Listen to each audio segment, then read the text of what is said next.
Alright, dear children, let's continue with the expression which I was explaining in the last YouTube video and I could not complete in that video. So let me do with this expression.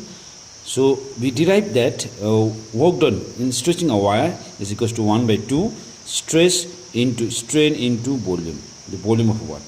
Okay, but this work done in stretching the wire is always stored in the form of what? Elastic potential energy of the wire. Elastic potential energy of the wire, because energy is the capacity of doing work. Whatever work you do, that will be stored in the form of energy, which means the work done, which you can see in the expression, is actually nothing but the elastic potential energy of the wire. So I can write the same expression, W equals to U, means this work done is only U, which equals to half into stress, okay, into strain into what? The volume of the wire. But remember this stress is longitudinal stress, this strain means longitudinal strain. Okay, that means the elastic potential energy of the wire is given by 1 by 2 stress into strain into what? Volume of the wire. This expression of elastic potential energy is actually measured for whole volume of the wire. But we can measure elastic potential energy even per unit volume of the wire. Per unit volume of the wire. So to calculate elastic potential energy per unit volume of the wire is given by elastic potential energy divided by volume of the wire. So elastic potential energy, if I divide by volume of the wire, that measure elastic potential energy per unit volume of the wire. And the expression will be given by small u. See, I am using small u is the symbol of elastic potential per unit volume of the wire, which is equals to potential energy by volume. So elastic potential energy by volume is elastic potential per unit volume of the wire, which means the expression will be simply 1 by 2 into stress into strain.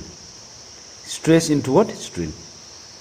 Because in the expression of elastic potential energy it was volume also, but that volume I took in the denominator, so that's why it is 1 by 2 stress into strain. Okay, but this expression of elastic potential energy per unit volume can even written in terms of Young's modulus. Even in terms of what? Young's modulus, because we have stress and we have strain, so we can write the same expression in terms of Young's modulus also. For that, let me just follow this one. Since Young's modulus, as you know, Young's modulus is simply measured by stress by strain. And children, again I tell you that the stress which we are measuring is a longitudinal stress, and strain which we are measuring is called longitudinal strain. That's why Young's modulus can also written as stress by strain. So just cross multiply. So stress equals to Young's modulus into what? Strain. Okay. Now this stress, I replace in the expression. So this stress I write down as Young's modulus into strain. So finally, U is also equals to half into stress. Instead of stress, I write down Young's modulus. Okay, into strain. But this strain and this strain multiply means it will be strain square. It will be strain square. So we can write this way also. So finally, the expression of elastic potential energy per unit volume of the wire can also be measured as 1 by 2 longitudinal stress, Young's modulus, into strain square. So this is the expression from where we can solve some numerical also. Now children, we solve some numerical based on this work done in stretching the wire. Now we will start with problem number 1. Okay, and numerical problem number 1 says that the area of cross section of a wire. So you have a certain wire, okay, whose area of cross section is 1 millimeter square. So let me just write the solution and let me start with the solution. So A is the symbol we use for area of cross section of wire, which is 1 millimeter square. Mm square means millimeter square. So what I do, I convert this millimeter square into what? Meter square. Okay, this millimeter square I convert to meter square. And you know children, 1 millimeter is equals to 10 to the power minus what? 3 meter. See, 1 millimeter equals to 10 minus 3 meter. So is 1 millimeter square, if you do the square of this, it will be 10 to the power minus 6 meter square. So remember this part. So to convert millimeter square to meter square, you have to multiply by 10 to the minus 6. So it will be 1 into 10 minus 6 and it will be in meter square. So this is the area of a wire. And the length is also given 2 meter. And this length 2 meter is the original length of the wire. Okay, so what length? Original length of a wire. And the original length of the wire means L, symbol is L, which is 2 meter. Okay. The question says that how much work will be done to increase its length? To increase its length by 0.1 millimeter. So increase in length by 0.1 millimeter means this length is the increase in length. And I write down increase in length. Increase in what? Length, which is L. I write down symbol L is 0.1 millimeter. So look at it, very small increase in length. But I convert this millimeter into meter also. So I multiply by 10 to the minus what? 3 meter. So convert always in SI unit. Okay, so length is, small increase in length is what? 0.1 into the minus 3 meter. Now in this question, children, what is given actually? The Young's modulus of elasticity is given for the material of the wire, and that is 2 into 10 power 11 Newton per meter square. Means Young's modulus, which is Y. Y value is given, that is 2 into 10 power 11 Newton per meter square. So with this data, okay, so we need to calculate the work done on increasing the length of the wire. Means we have to find the work done in stretching the wire. And work done in stretching the wire is calculated by the formula, and we have derived the formula, and the formula is W work done, which is equals to what? Half into stress. Yes, you have learned it already. Stress into strain into what? Volume. Yes, this is the formula you have already learned. So I use this formula only. But children, in this expression, Young's modulus is not gay, but I can express this stress in terms of what? Young's modulus. And children, you know very well that Young's modulus, see again I am writing this relation because we required many times. Young's modulus is nothing but stress by strain. Stress by what? Strain. So if I cross multiply means, again I write down stress means Young's modulus, okay, Young's modulus into what? Strain.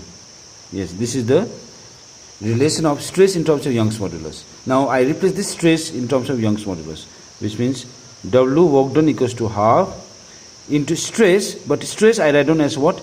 Young's modulus, okay, into strain, and as for the formula is half into stress into strain, but stress I replace by this quantity, and there is already a strain into what? Volume. Into what? Volume. Which means I write the same expression. Okay. Now this as half into Young's modulus. Okay, Young's modulus into strain square. Strain square into volume. Now I use this formula to calculate this work done, and I substitute the value. So if I substitute the value, see it will be how much? Half. Young's modulus value is 2 into 10 power 11. Strain. Now strain I have not calculated, but strain means what? L by capital L. Increase in length by original length is called strain, but with whole square. A volume is not calculated, but volume is area into length. Area into original length is volume. So I use this formula now. It is 2 to cancel out. It is 1 into 10 power 11. Okay, so let me substitute the value L. L, small letter L means 0.1 into 10 minus 3. By capital L means how much? Capital L is 2 with whole square. Area, the area that we have already calculated, okay. And area is what? 1 into 10 to the minus 6. And length is again 2. So let me open the bracket. This is 10 to the power 11. 0.1 square means 0.01 into 10 to the power 3 2 just 6, so minus 6, by 2 square means 4, 10 to the power minus 6, and this is 2. So 2 1 is 2, 2 2 is 4. Now see, it is 0.01, okay, 0.01 into, now the power is 10 to the power minus 10 to the power 11, okay, 10 to the power 11 into 10 to the power, now see, minus 6 is minus 12, power is minus 12, divided by what? 2. Okay, now let me remove the decimal and do it. It will be 1 into 10 power 11 minus 12 is minus 1 by 2. Now after this one, two numbers I write 100 or 100 or 10 to the power 2 I can write. So it will be 1 by 2 into 10 power minus 1. The 10 to the power 2, if I take in a numerator, it will be minus 2, and that I'll add with minus 1. So it is 1 by 2 into 10 power minus 3. And you know 1 by 2 means what? 0.5 into 10 power minus 3. But I write the answer as 5. Now I shift this decimal to 1 decimal right, and if you shift the 1 decimal to right and power is negative, means your power increased by 1. So 0.5 I can write as 5 into 10 power minus 4, and the unit is what? Joule. So you can see how much work that you need to do to stretch the wire to length of 0.1 millimeter. That is 5 into 10 minus 4 joule. This is the work done in stretching the wire. So I've solved one of the first numerical based on work done in stretching the wire. Okay, so we will go to the next problem also, and that you learn in the next YouTube video.